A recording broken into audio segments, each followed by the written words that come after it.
Welcome into the show today. Thank you for making this podcast a part of your day. If you're watching on YouTube or listening elsewhere, hit that subscribe button wherever you're making this podcast a part of your day. I'm not talking about Aaron Rodgers today. That is not a topic that will come out of my voice today, so you can be very thankful for that this morning. However, I will be talking about the Minnesota Vikings backup quarterback options because according to insider Jordan Schultz, Ian Rappaport's best friend, the Minnesota Vikings have had discussions with a backup quarterback and are interested in bringing him in on a potential deal. Now, before I discuss who this backup quarterback is, I think we need to examine just how valuable the backup quarterback is in the NFL. Because I think about an example like the Miami Dolphins.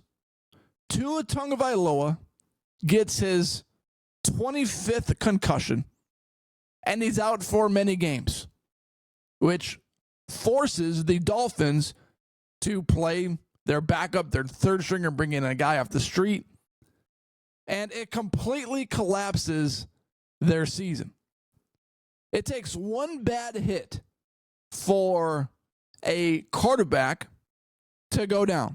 It takes one offensive lineman falling onto their knee or rolling over their ankle for a quarterback to go down with a multi-week or season-ending injury.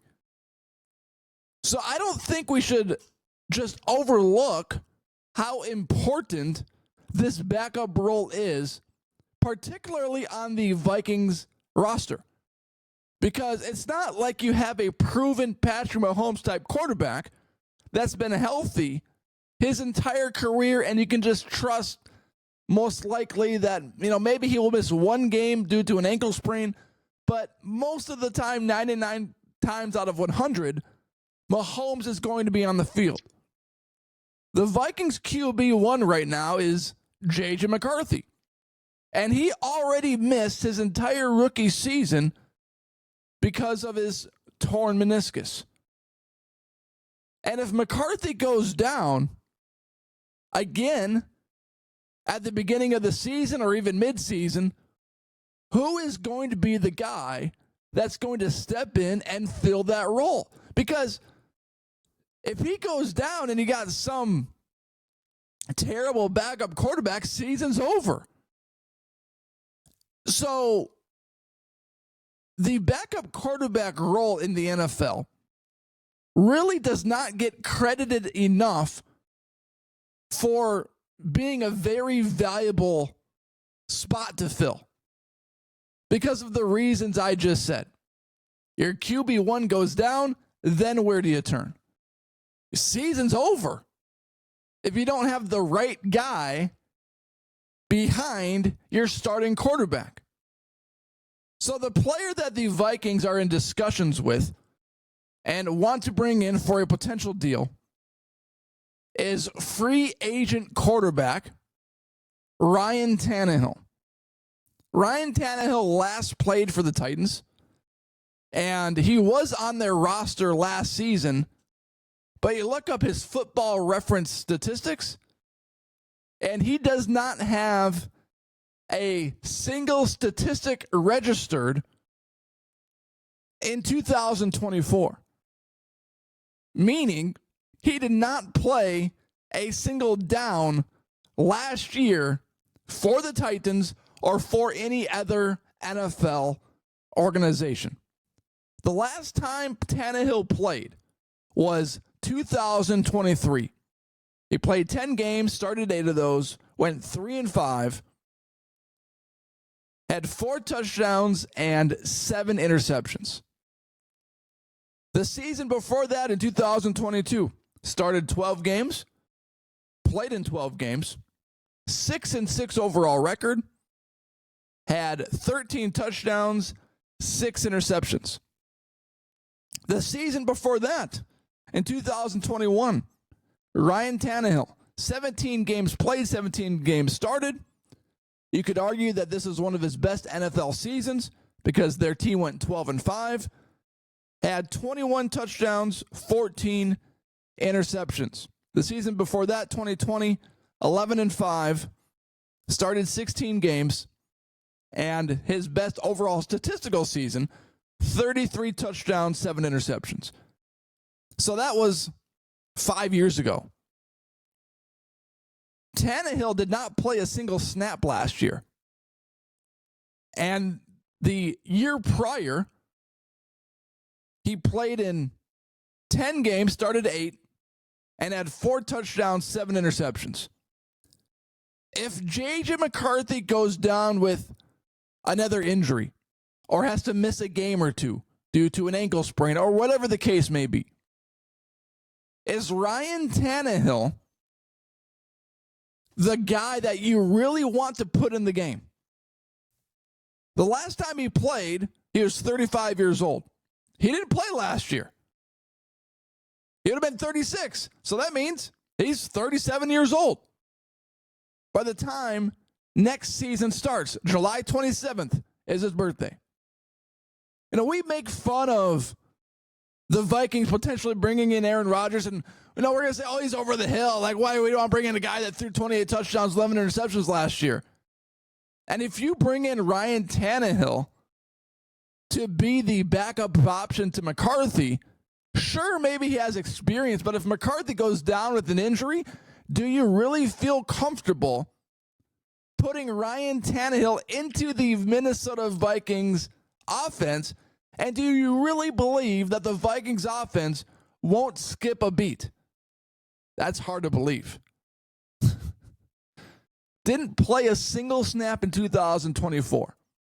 I'd feel more comfortable throwing out Jameis Winston, who just signed a 2-year, $8 million deal with the New York Giants.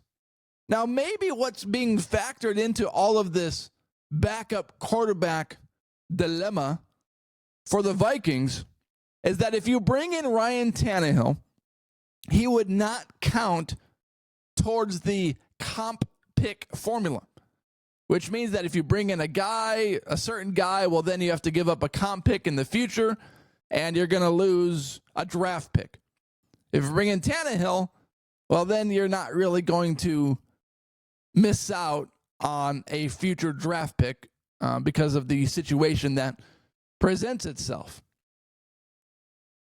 I don't agree with the decision to bring in Ryan Tannehill. First, I'm like, oh, yeah, Ryan Tannehill, let's go. He had some decent seasons with the Titans until I looked further and realized that he did not play a single down in 2024. And the last time he played, he threw 4 touchdowns and 7 interceptions in 10 games.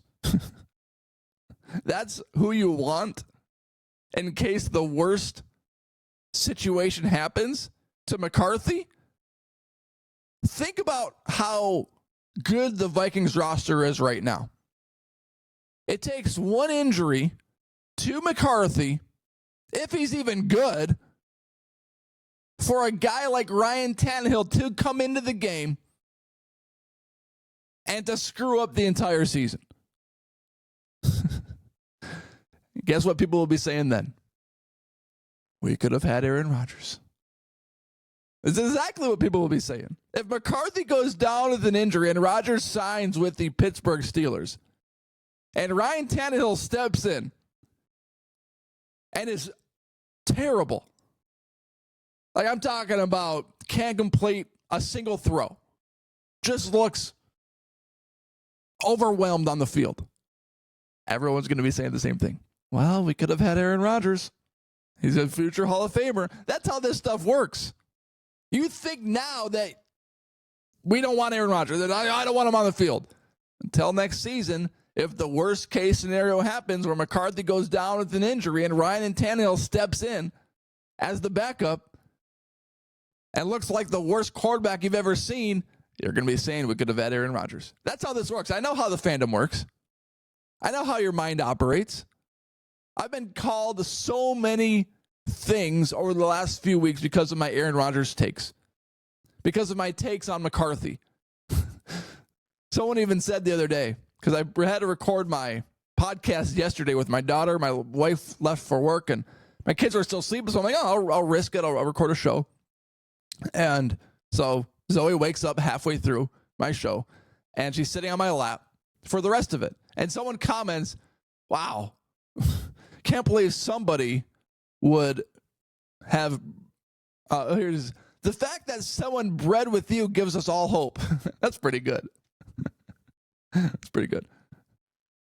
And she and my wife bred with me twice, so that's pretty good. But you think about what people say and their fandom takes over, and some other comments. Oh, take off your Viking sweatshirt and put on a Cowboy sweatshirt because you're not a real fan. I'm not pretending to be a real fan. I am a real fan, but I'm not pretending to be like this homer that bleeds purple. I'm an objective fan. I like to view the Vikings objectively. I like to look at their situation objectively. I don't just believe every single thing that the Vikings organization throws us. I like to decipher between reports and what they throw us and actually diagnose and analyze what's being said and what's actually being done. What's being done. Because there's a difference between what the Vikings are saying and what the Vikings are doing. Why are they having conversations with a ton of other quarterbacks if they are so sure that J.J. McCarthy is their guy? But that's another topic for another day, and we've been talking about that for the last 2 weeks. Ryan Tannehill, that's the guy that the Vikings are currently targeting and could be McCarthy's backup. You're one play away from devastation. You're one unfortunate hit or drop back or terrible situation away from Ryan Tannehill being handed the reins if they come to a deal. Ugh, that sounds like the worst case scenario. Thank you for watching this episode, for making this podcast for every day. Hit that subscribe button wherever you're watching or listening.